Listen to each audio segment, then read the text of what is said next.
vocês? Estamos de volta, né, às nossas aulas online.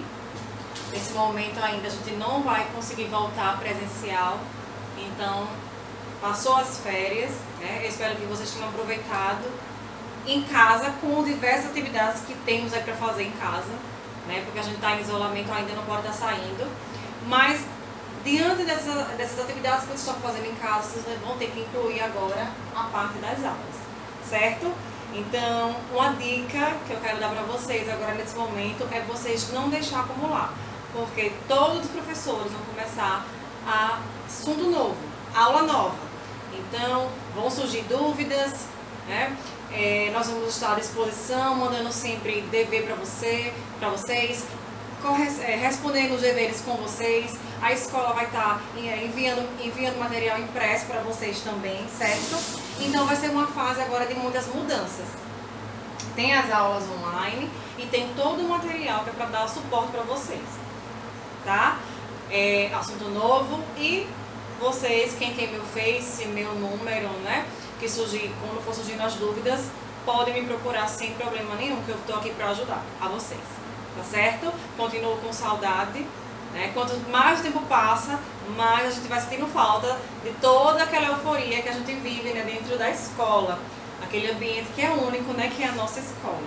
Então, enquanto essa saudade não passa, que a gente não se encontre ainda, vamos lá estudar.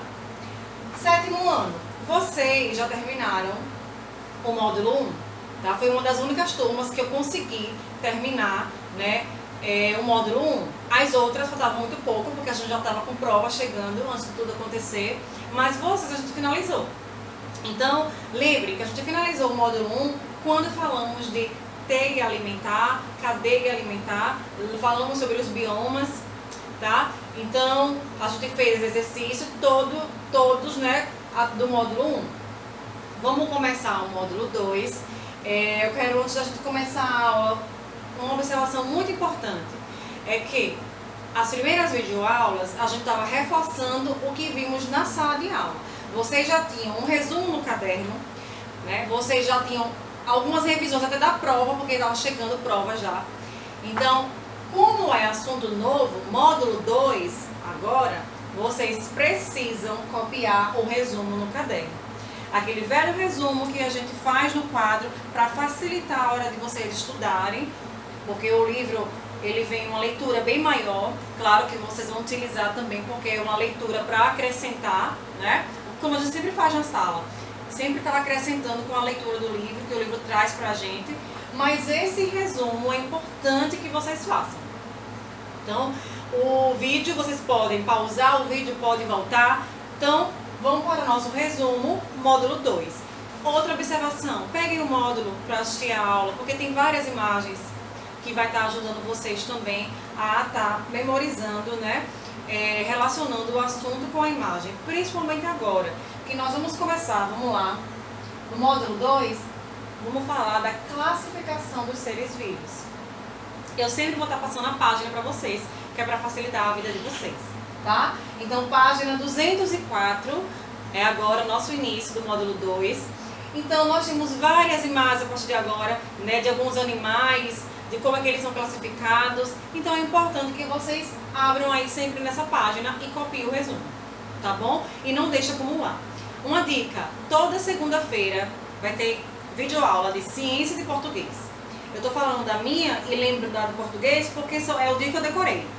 Toda segunda-feira, ciências e português, né, vai estar já no canal da escola. Então não deixa esperar terça, quarta, quinta, já vai logo assistindo. Vamos passar os deveres do livro também para vocês. Vamos corrigir com vocês em outras videoaulas. Não deixa acumular para não ficar muita coisa, tá bom? Vamos lá. Gente, muito se pensou como classificar os seres vivos. A gente olha para diversos seres vivos, né, seja a diversidade de animais, a diversidade de vegetais, e a gente olha assim, o que é que diferencia eles? O que é que diferencia um ser vivo do outro? Eles têm características tão particulares que os fazem ser tão diferentes. Então muito se pensava, né, como é que seria possível classificar esses seres vivos a partir dessa enorme diferença entre eles. Eu coloquei, no livro de vocês tem umas 3 páginas de leitura, e aí eu peguei e coloquei número 1 como introdução, que é alguns tópicos que tem falando aí nessas 3 primeiras páginas do assunto de vocês, para a gente debater um pouco junto. Vamos lá. Inicialmente, houve, para classificar os seres vivos, uma divisão em 3 partes. Então, todos os seres vivos eram divididos em 3 partes. Veja, os 3 primeiros reinos. Então, inicialmente, existiam 3 primeiros reinos. O reino das bactérias, o reino animal e o reino vegetal. Inicialmente, eram só esses 3 reinos que existiam. Vamos repetir. O reino das bactérias, o reino animal e o reino dos vegetais. Depois, muitos estudiosos continuaram, né, a perceber outras diferenças muito particulares entre esses seres vivos. E claro que a classificação continuou sendo modificada ao longo do tempo. Então, Linneu é um grande estudioso, ele chegou para modificar um pouquinho essa forma de classificar os seres vivos. Linneu disse assim, que os seres vivos estariam classificados em uma ordem hierárquica. O que é isso? A gente vai lembrar que tem a parte inicial e tudo vai entrando em conjunto, né? O conjunto do início vai vindo depois, ou para facilitar para vocês, o que é hierarquia? Vamos lembrar da hierarquia da escola. Tem a parte máxima, que é a nossa, o quê? A nossa direção. Depois nós temos a nossa coordenação, né? Depois nós temos os quadros de professores e alunos. Então, os seres vivos estariam classificados em categorias hierárquicas. Que categorias são essas e como é que elas foram chamadas? Essas categorias são chamadas de classe. Então, existem alguns seres vivos que estariam classificados aqui, todos dentro de uma mesma classe. Alguns outros, todos dentro de uma mesma ordem, gênero e variedade de espécies. Então, a gente vai falar o que é cada categoria hierárquica dessa quando a gente chegar nessa parte aqui do quadro, tá? Inicialmente, a gente vai lembrar que Linneu foi importante. Ele foi o primeiro a tentar dizer que essa divisão dos seres vivos seria feita a partir dessas categorias hierárquicas, como classe, ordem, gênero e espécie. Lembre que a gente vai falar delas, um pouquinho de cada uma, já já. Outra observação para a nossa introdução. A ciência não é algo imutável e fixo.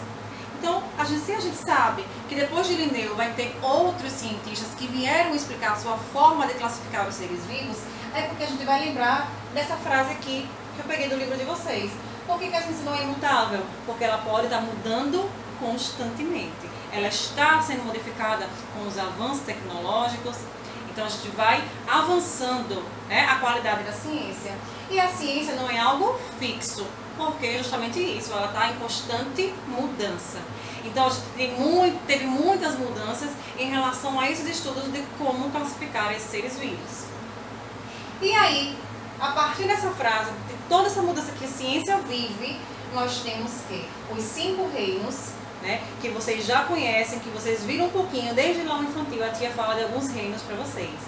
Então, depois de todo esse avanço, a gente tem agora, depois de algum momento da ciência, os 5 reinos, que vai levar em consideração a anatomia do corpo dos seres vivos, vai levar em consideração a fisiologia, que é o que é todo o funcionamento do corpo daquele ser vivo, características morfológicas. Então, o avanço, né, da ciência vai trazendo mais características e com elas outras classificações. Temos agora os 5 reinos. Quem são os 5 reinos? O reino das bactérias. Vai lembrar que as bactérias, elas têm que ter um reino só para elas. Por quê? Que características tão particulares elas têm para ter um reino só para elas? Para que a gente não misture outro tipo de ser vivo dentro